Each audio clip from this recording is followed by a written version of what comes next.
Assalamualaikum warahmatullahi wabarakatuh. Hello guys, ketemu lagi. Jadi balik lagi di video bareng Arinis. Nah, kalau saat kemarin kita udah bahas unboxing daripada Oppo A5 III ini, yang kayaknya cukup banyak peminatnya, terlihat dari banyaknya views dan juga ramainya kolom komentar.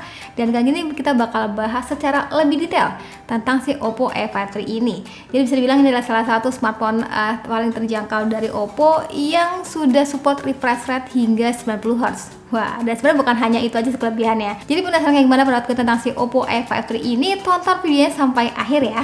Kesan pertama pada saat pegang si Oppo A5 III ini rasanya kok menarik ya untuk bagian finishing back covernya ini. Jadi teman-teman perhatiin varian warna biru mudanya ini perpaduan antara putih dan juga biru, dan akan ada efek shiny gitu bila terkena pantulan cahaya. Kalian suka nggak sih sama model desainnya kayak gini? Coba tulis di kolom komentar. Iya, jadi varian warnanya tuh biru muda, tapi di sini kalau teman-teman perhatiin ada perpaduan antara dua gradasi warna gitu, antara putih dan juga biru. Dan akan ada efek shiny bila terkena pantulan cahaya. Gimana, teman-teman suka kah? By the way, untuk back cover ini berbahannya polikarbonat dan juga finishing glossy, jadi bakal sering kali ninggalin sidik jari ya. So saran gue sih gunain soft case lebih baik.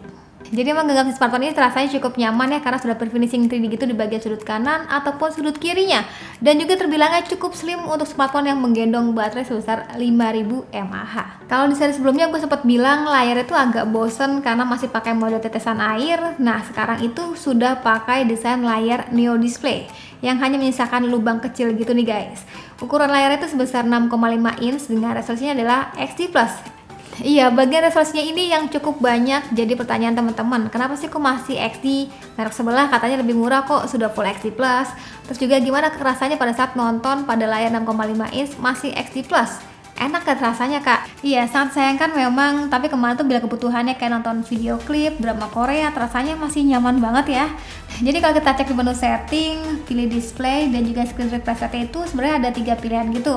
Jadi misal kita pilih yang refresh rate hingga 90Hz, maka saat scrolling sosial media atau baca-baca artikel bakal terasa lebih cepat, lebih smooth, begitu juga pada saat main game. Dan menariknya nih guys, pada Oppo A5 III ini punya dual speaker. Iya, menurut gue itu fitur yang jarang kita temuin di smartphone 2 jutaan.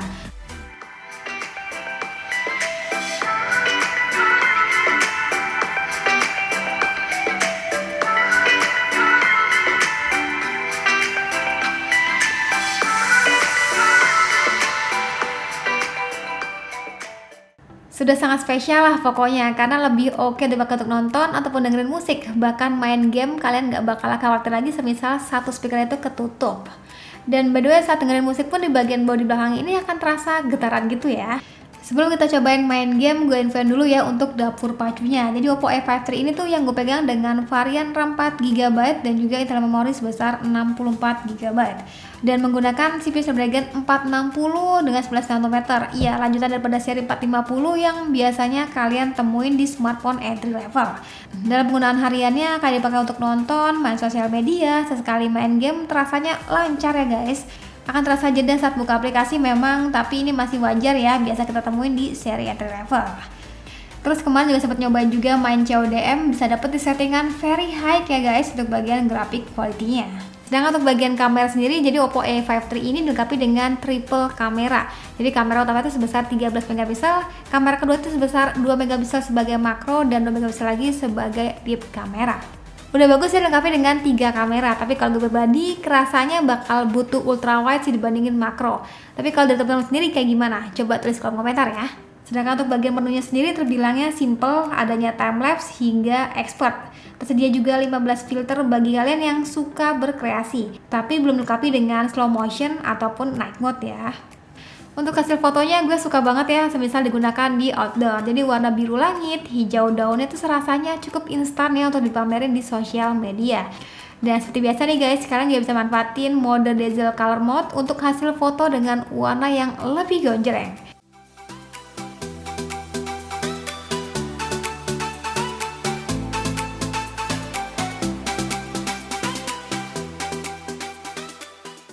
Kalau untuk urusan selfie-nya, pasti ini yang kaum hawa cari. Iya, kamera depannya itu sebesar 16MP, jadi cukup besar ya dibandingkan dengan kamera utamanya.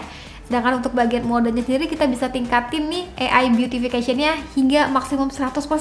Tapi saran dari gue sih cukup di 40% aja sudah cantik. Untuk hasil videonya teman-teman bisa manfaatin dengan resolusi 1080 pixel, dan yang paling baru itu kalian bisa sematkan watermark video gitu, jadi unik ya videonya. Dan seperti yang di awal gue bilang, nggak nyangka kalau misalkan smartphone slim dan juga ringan ini punya baterai itu sebesar 5000 mAh.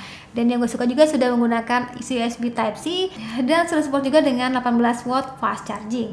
Ya 18 watt memang bukan angka yang besar ya, tetapi sudah lebih baik karena smartphone lain dengan kapasitas yang sama masih dengan 10 watt. Dan sebagai referensi dipakai untuk ngecas dari mulai 5% hingga 90%, itu membutuhkan waktu kurang lebih sekitar 1 jam 50 menit saja. Lumayan cepet kan? Oke, jadi mungkin itu aja untuk video kali ini, dan bisa dibilang Oppo A53 ini bisa jadi pilihan buat teman-teman yang kemarin mungkin belum sempat beli Oppo A31 ya.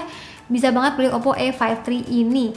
Jadi dengan perubahan yang cukup banyak nih guys, terlihat daripada desainnya yang cukup kekinian, bagian kamera, bagian layar, support juga dengan 90Hz, punya baterai sebesar 5000 mAh, sudah Type-C ya kan.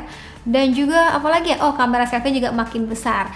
Jadi itu bisa jadi pilihan buat teman-teman dengan budget harga 2,5 jutaan. Ya udah, sekian dari gue, terima kasih menonton sampai video. Jangan lupa like videonya, jangan lupa juga subscribe juga channelnya, dan tulis aja di kolom komentar menurut teman-teman Oppo A53 ini tuh kayak gimana. Sekian dari gue lagi, dan saatnya bilang see you, bye bye.